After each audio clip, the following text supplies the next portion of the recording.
Hello Freedom Family, especially the Australian one, because I am here to talk about the federal election coming up in 2025.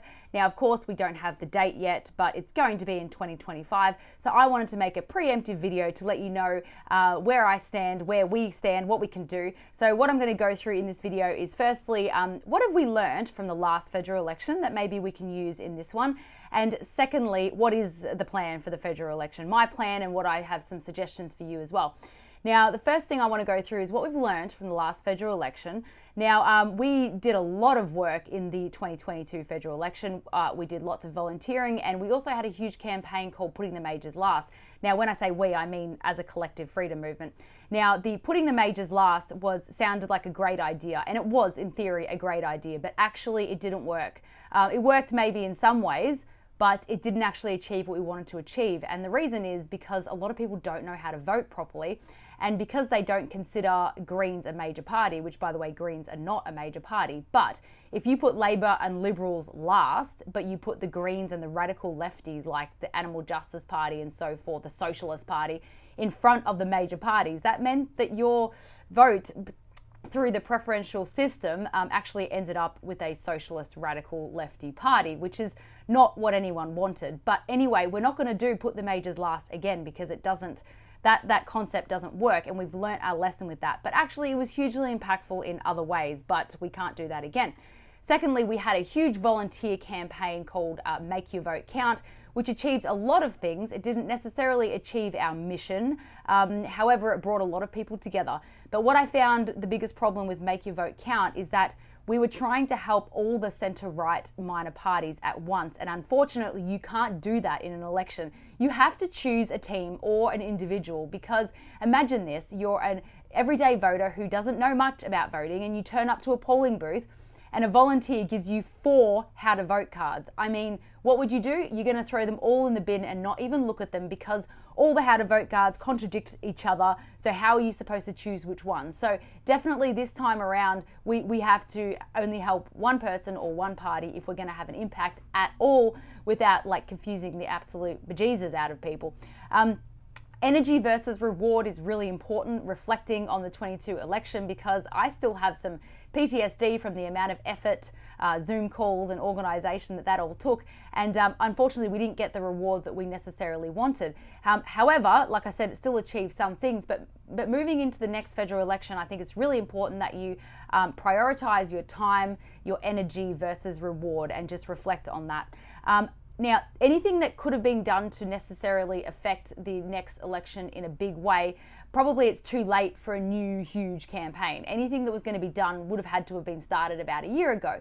But we can still make an impact, and I want to give you some hope that after the 2025 federal election, I have a huge campaign coming up, and I'm rebranding and relaunching RDA, so it's very, very exciting. And this campaign could potentially be a huge game changer politically for Australia. But anyway, more on that another time. So what is the plan? Okay, what do we have to work with now? Well, I have a brand called fairdincomecandidates.com, and on there, any candidate can fill out the survey for free, and people in that electorate can view the answers to their survey, and it lets people get to know them. Now, as the freedom community, you can definitely go onto that website, see who has filled in the survey in your area, and support that person, because that's what I'm contributing to the next election. Because my suggestion is that we need to focus on individuals. So instead of looking at the parties that you align with the most, look at the individuals that's running in your election and in your electorate, and focus on volunteering for that person. Put your energy into that, because unfortunately, the minor parties have had 3 years to find out a way to work together or to amalgamate, and they haven't done it. I'm disappointed. Many other people are disappointed. I'm disappointed that new parties have been formed and are running candidates when they align so closely with other parties, and it seems like there's 1 or 2 fundamental issues they don't align on, and that's enough for them to split the vote. And unfortunately, they're all going for the same group of people, and there's not enough of us.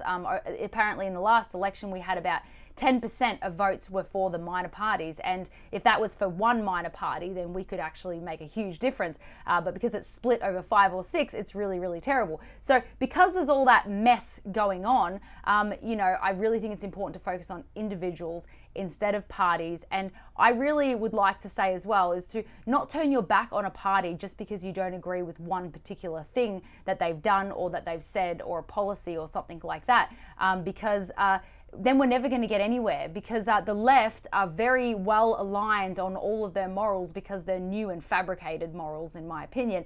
But because our morals are with our upbringing and they're like fundamental, they're religious or something like that, we find it really hard to work with someone who might not agree on one particular topic. But I think it's really important that we see the bigger picture here and realize that you're never going to find a party that aligns 100% with you. And if that's what you're looking for, well, you're going to be partyless for the rest of your life because it doesn't exist. That's a fairy tale. But anyway, I'm going to be releasing a very basic voting strategy, which is like so simple, guys. It really is. What you do is you put the minor parties that you like the best at the start, then straight under that you put the Liberal Party, and then you put the radical lefties and you put the Greens at the end. It is really important you put Liberals before the Greens and Labor, because Liberals are the lesser of evils. I mean, it's a terrible choice that we have, but it is what it is. The system is what it is. So you give your first votes to the minor parties that you respect and that you're principally aligned with and that you like, and then you just put the Liberals next to make sure that your vote doesn't accidentally